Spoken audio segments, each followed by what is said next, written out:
আমার আব্বা আমারে গর্ভবতী 3 মাস আমার ভাই 5 মাসের একটা বাচ্চা গর্ভবতী। এমন এই বিচারটা করলাম এই আজাদের নেতৃত্বে হুকুম দিয়া আমার বাইরে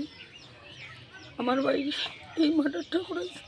আর আমার বাইরে মারার প্রথমত আমার ভাই গেছেন দিয়া কইছেন আমরা জায়গা থেকে উঠে, তারা কইছে না আমরা উঠতে পারতাম না। কইও তারা প্রথমত সৈয়দ বিএস আলী, সৈয়দ আজাদ আলী, 2 আজাদ আলী আর সৈয়দ নৌশাদ আলী, সৈয়দ আলী আর তার মা আর আবদার আলী।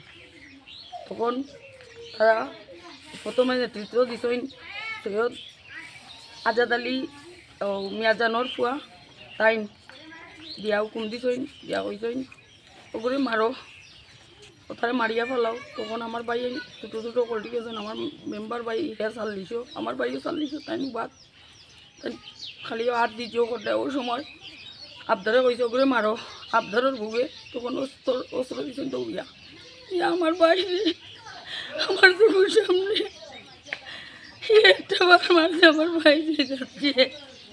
আমরা রেগু ভাই, আপনার রেগু নাই, আপনার বাপও নাই। আমি তো শুভ দিয়েছি আমার ভাই নাই, আমার পৃথিবীটা অন্ধকার হয়ে গেছে। আমার ভাই বাপুর মতো আপনার বাপ পেটে তাতে হারাই লিছি।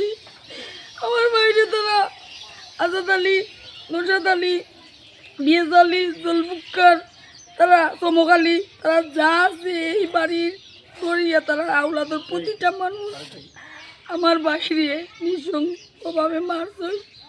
আমার বাইরে এমনভাবে মারছই, আমার ভাইটা আর দুনিয়ায় নাই।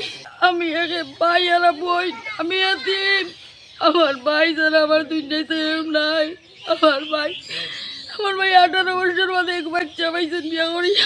আমার ভাই কোন কারণে যাইতে না, বাচ্চা লাই বুকুত লইয়া বই রইতা। আমি প্রশাসনের কাছে সব বাংলাদেশের যত মানুষ আছে সবার কাছে হাত জোড় হইলাম, আমার ভাই বিচার চাই।